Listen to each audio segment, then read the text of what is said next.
Hello. হ্যাঁ অমিতাভ দা, হ্যাঁ কি করছো? লকডাউনে আর কি করব, নেই কাজ তো খইভাজ। এই ল্যাপটপ নিয়ে একটু এডিটিং নিয়ে নাড়াচাড়া করছিলাম ইউটিউবে। ভিডিও এডিটিং করছো? আরে বাহ, আমি তো জানতাম না। তো এবার শুনো না, করোনার ভয়ে তো আমাদের বৈশাখী প্রোগ্রামটা হচ্ছে না, তো দেখো না কারেন্ট সিচুয়েশনের উপর কিছু একটা করতে পারো কিনা। আইডিয়াটা তো মন্দ নয়। দাঁড়া দাঁড়া, আমি আমার কালচারাল কমিটিকে একটু ফোন লাগাই। হ্যাঁ লাগাও লাগাও।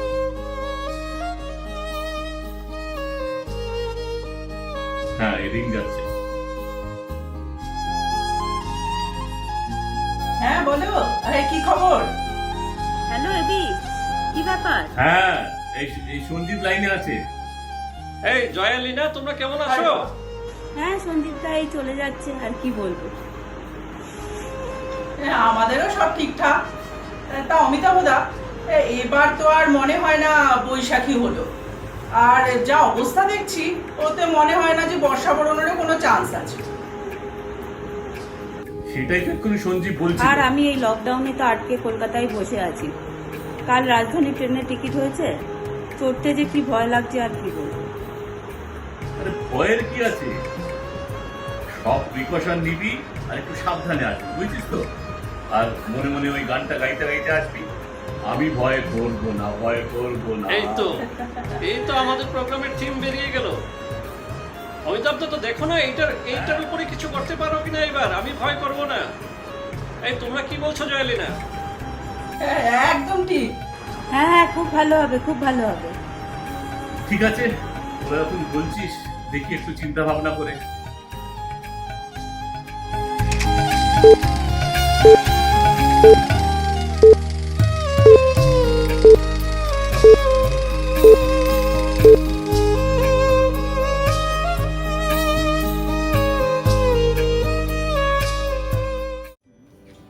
1905 সালে বঙ্গভঙ্গ আন্দোলনের পরিপ্রেক্ষিতে রবীন্দ্রনাথ ঠাকুরের রচিত গান আমি ভয় করব না, ভয় করব না এক সময়ে সমগ্র বঙ্গদেশকে উদ্বেলিত করেছিল। ভয় শব্দটি কবির জীবনের অভিধানে কোনো সময়ই স্থান পায়নি।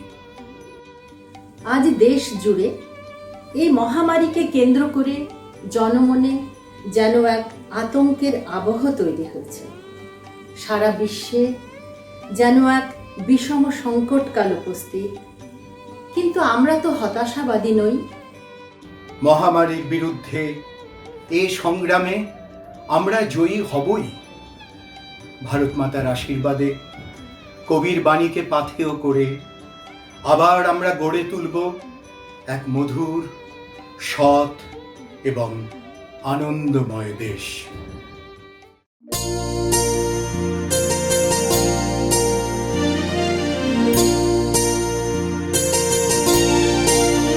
আমি ভয় করব না, ভয় করব না, আমি ভয় করব না, ভয় করব না, দুবেলা মরার আগে মরব না, ভয় মরব না, আমি ভয় করব না, ভয় করব না, আমি ভয় করব না, ভয় করব না।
ঘোর লেগেছে পৃথিবীর।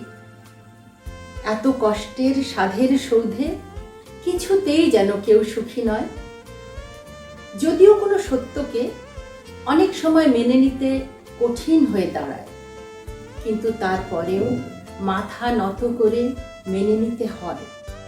রবীন্দ্রনাথের বোঝাপড়া কবিতায় কবিগুরু বলেছেন, কখনো কখনো মানুষকে নিজের ব্যর্থতা থেকে ওপরে উঠে দেখতে হবে যে পৃথিবীটা কত বিশাল। এই মহা সংকটে আমাদের অহংবোধ ও পারস্পরিক প্রতিযোগিতা ভুলে জীবনের কাছে শিখে নিতে হবে যে বাস্তবতার সঙ্গে মানিয়ে নেওয়াই সবচেয়ে উত্তম পন্থা। আর তবেই সেই চরম সত্য আমাদের পরম সত্য হয়ে প্রকাশিত হবে। মনেরে আজ কহ যে ভালো মন্দ যাহাই আসুক সত্যের লও সহজে। কেউ বা তোমায় ভালোবাসে, কেউ বা বাঁচতে পারে না যে। কেউ বিকিয়ে আছে, কেউ বা শিখি পয়সা ধারে না যে। কতকটা যে স্বভাব তাদের, কতকটা বা তোমারও ভাই। কতকটা এ ভবের গতি, সবার তরে নহে সবাই। তোমার কতক ফাঁকি দেবে, তুমিও কতক দেবে ফাঁকি। তোমার ভোগে কতক করবে, পরের ভোগে থাকবে বাকি। মানধাতারি আমল থেকে চলে আসছে এমনি রকম। তোমারই কি এমন ভাগ্য বাঁচিয়ে যাবে সকল যখন। মনেরে আজ কহ যে ভালো মন্দ যাহাই আসুক সত্যের লও সহজে। অনেক ঝঞ্ঝা কাটিয়ে বুঝি এলে সুখের বন্দরেতে। জলের তলে পাহাড় ছিল, লাগলো বুকের অন্দরেতে। মুখ থেকে পাঁজরগুলো উঠল কেঁপে আত্মরবে। তাই নিয়ে কি সবার সঙ্গে ঝগড়া করে মরতে হবে? ভেসে থাকতে পারো যদি, সেইটে সবার চেয়ে শ্রেয়। না পারো তো বিনা বাক্যে টুপ করিয়া ডুবে যেও। এটা কিছু অপূর্ব নয়, ঘটনা সামান্য খুবই। শঙ্কা যেথায় করে না কেউ, সেইখানে হয় জাহাজ ডুবি। মনেরে তাই কহ যে ভালো মন্দ যাহাই আসুক সত্যের লও সহজে। তোমার মাপে হয়নি সবাই, তুমিও হওনি সবার মাপে। তুমি মরো কারোর ঠেলায়, কেউ বা মরে তোমার চাপে। তবু ভেবে দেখতে গেলে এমনি কিসের টানাটানি। তেমন করে হাত বাড়ালে সুখ পাওয়া যায় অনেকখানি। আকাশ তবু সুনীল থাকে, মধুর ঠেকে ভোরের আলো। মরণ এলে হঠাৎ দেখি মরার চেয়ে বাঁচাই ভালো। যাহার লাগি চক্ষু বুঝে বহিয়ে দিলাম অশ্রু সাগর, তাহারে বা দিয়েও দেখি বিশ্বভুবন মস্ত ডাকর। মনেরে তাই কহ যে ভালো মন্দ যাহাই আসুক সত্যের লও সহজে। নিজের ছায়া মস্ত করে অস্তাচলে বসে বসে আধার করে তোলো যদি জীবনখানা নিজের দোষে। বিধির সঙ্গে বিবাদ করে নিজের পায়েই কুড়ুল মারো। দোহাই তবে এ কার্যটা যত শীঘ্র পারো সারো। খুব খানিকটে কেঁদে কেটে অশ্রু ঢেলে ঘরা ঘরা মনের সঙ্গে এক রকমে করে নে ভাই বোঝাপড়া।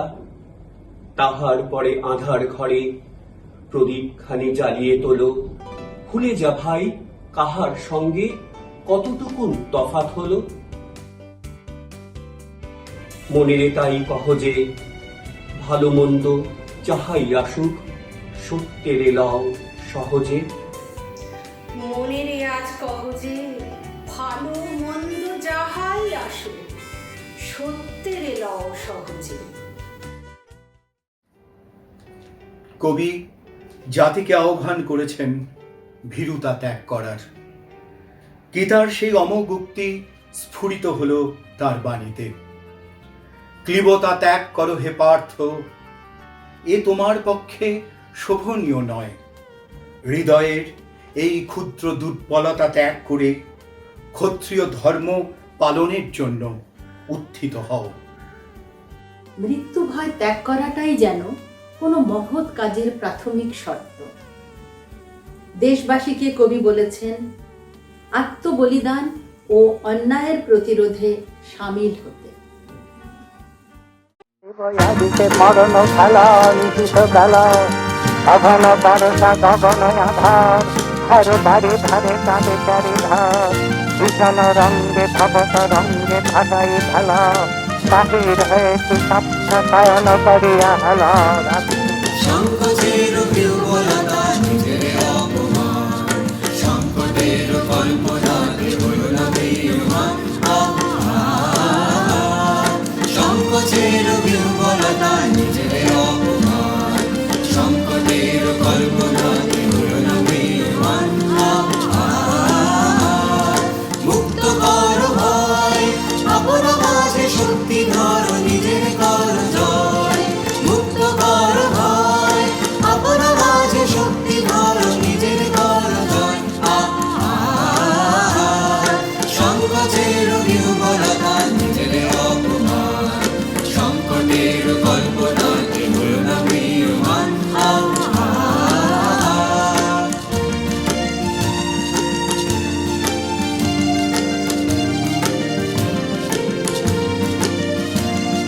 দুর্বলের রক্ষা কর দুর্জনের হানো নিজের দিন নিঃসহায় যেন কবু না জানো দুর্বলের রক্ষা কর দুর্জনের হানো নিজের দিন নিঃসহায় যেন কবু না জানো মুক্ত কর ভয় নিজের পরে করিতে ভয় নারে তো সংশয় মুক্ত কর ভয় নিজের পরে করিতে ভয় নারে তো সংশয়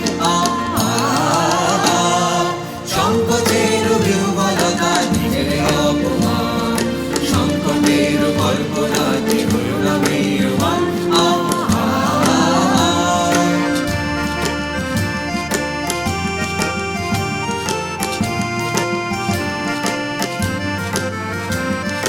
ধর্ম যবে শঙ্খ রবে করিবে আহ্বান নীরব হয়ে নম্র হয়ে মন করিও প্রাণ ধর্ম যবে শঙ্খ রবে করিবে আহ্বান নীরব হয়ে নম্র হয়ে মন করিও প্রাণ মুক্ত কর ভয় দুরূহ কাজে নিজের দিয়ে কঠিন পরিচয় মুক্ত কর ভয় দুরূহ কাজে নিজের দিয়ে কঠিন পরিচয়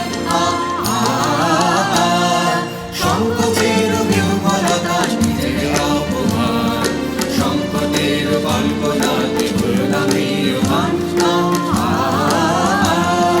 মুক্ত কর ভয় আপন মাঝে শক্তি ধর নিজের কর জয় মুক্ত কর ভয় আপন মাঝে শক্তি ধর নিজের কর জয় সংকোচের বিহ্বলতা নিজের অপমান সংকটের কল্পনাতে হল না বেঈমান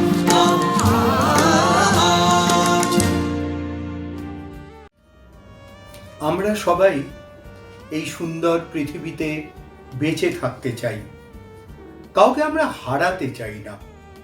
কিন্তু জীবন কাটছে জীবাণুর দল, মৃত্যু ঘিরেছে ঘর, তবুও ফুটছে ফুল, তবু আমরা যুদ্ধ করে চলেছি প্রতিনিয়ত নিজের মতো করে। আনন্দ আর হতাশা, প্রেম ও প্রতীক্ষা, মরণ ও জীবন, এই বিপরীতের মধ্যে যেন নিরন্তর একই সুরের ধারা বয়ে চলেছে।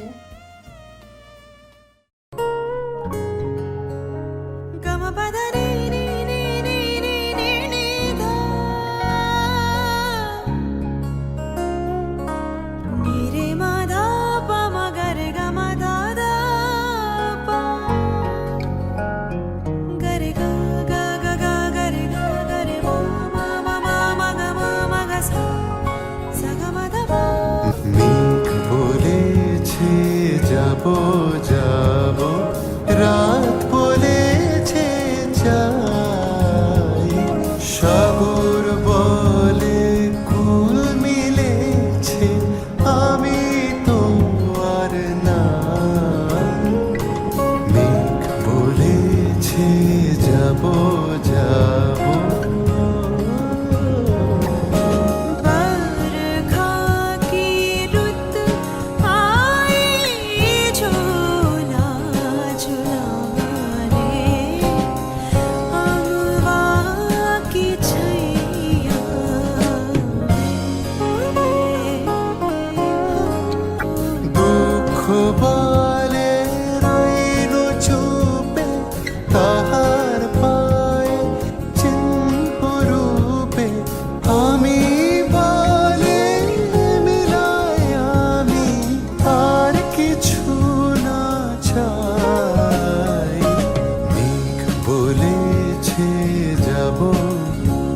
যাব ভুবন বলে তোমার তরে আছে বরণমালা গগন বলে তোমার তরে লক্ষ প্রদীপ জ্বালা প্রেম বলে যে যোগে যোগে তোমার লাগে আছি জেগে মরণ বলে আমি তোমার জীবন করি পাই মেঘ বলে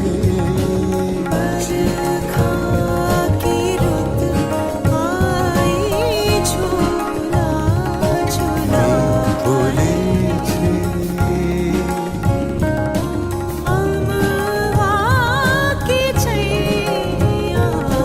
মেঘ বলেছে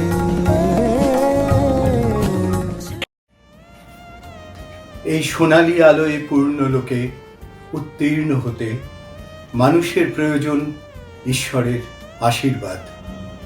প্রকৃতপক্ষে ঈশ্বরের পূর্ণ বিশ্বাস ও শরণাগতি মানুষের জীবনের শক্তিস্তম্ভ। এই শক্তি মানুষকে প্রণোদিত করে মহৎ সেবা ধর্মে ও সেবা কর্মে। এই মৃত্যুঞ্জয়ী অমৃতস্য পুত্রা তার আমিত্বকে বিসর্জন দিয়ে মানুষের প্রেম স্বরূপতাকে তার নিজের ঘরের জিনিস করে তোলে এবং কালক্রমে তা বিশ্বলোকে ছড়িয়ে দেয়।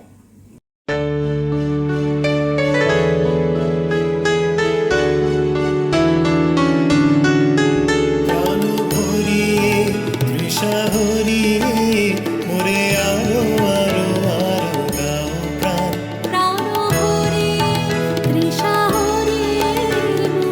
আরো আরো আরো দাও প্রাণ তব ভুবনে তব ভবনে মোরে আরো আরো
মনুষ্যত্বের এই আদর্শ ধর্মের সোপান বেয়ে মানুষ একদিন দেবত্বে উন্নীত হয়ে পৌঁছে যায় অমৃতময় জীবনের মঙ্গললোকে, যেখানে স্নেহ, প্রেম, দয়া, ভক্তি কোমল করে প্রাণ, যেখানে শান্তি, মৈত্রী, সৌভাত্র ও কল্যাণী দেশিক ও সামাজিক জীবনের একমাত্র পাথেয়।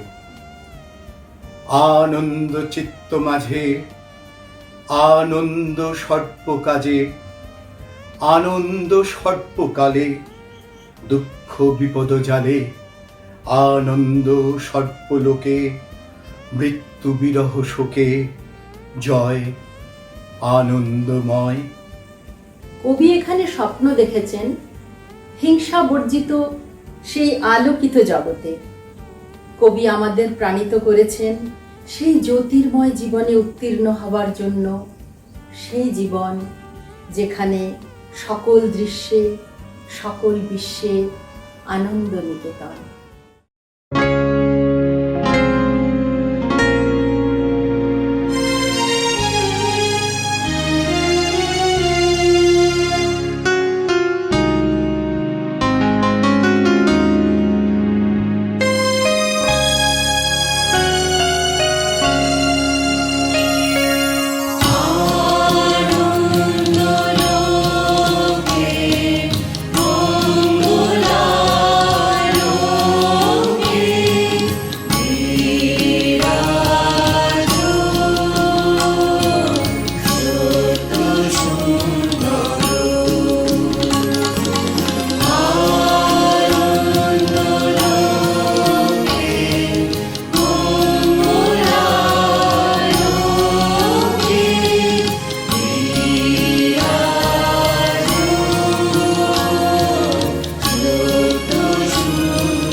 ভালো থেকো ফুল, মিষ্টি বকুল, ভালো থেকো, ভালো থেকো ধান, ভাটিয়ালি গান, ভালো থেকো, ভালো থেকো মেঘ, মিটি মিটি তারা, ভালো থেকো পাখি, সবুজ পাতারা, ভালো থেকো।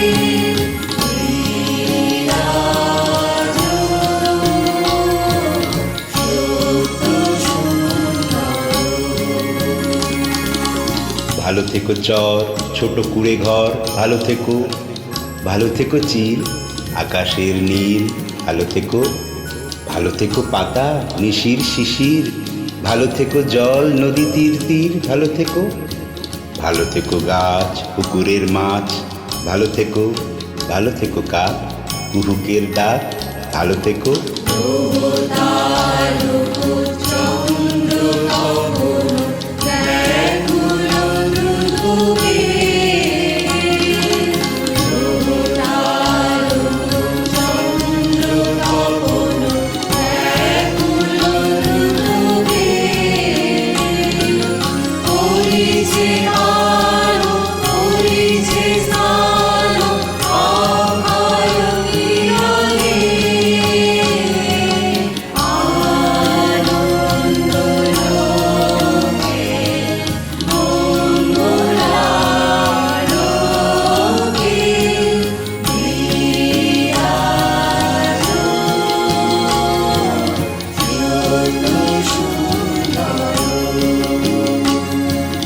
ভালো থেকো আম, ছায়া ঢাকা গ্রাম, ভালো থেকো, ভালো থেকো ঘাস, ভোরের বাতাস, ভালো থেকো, ভালো থেকো নাও, আমাদের গাঁও, ভালো থেকো, ভালো থেকো মেলা, লাল ছেলেবেলা, ভালো থেকো, ভালো থেকো, ভালো থেকো, ভালো থেকো।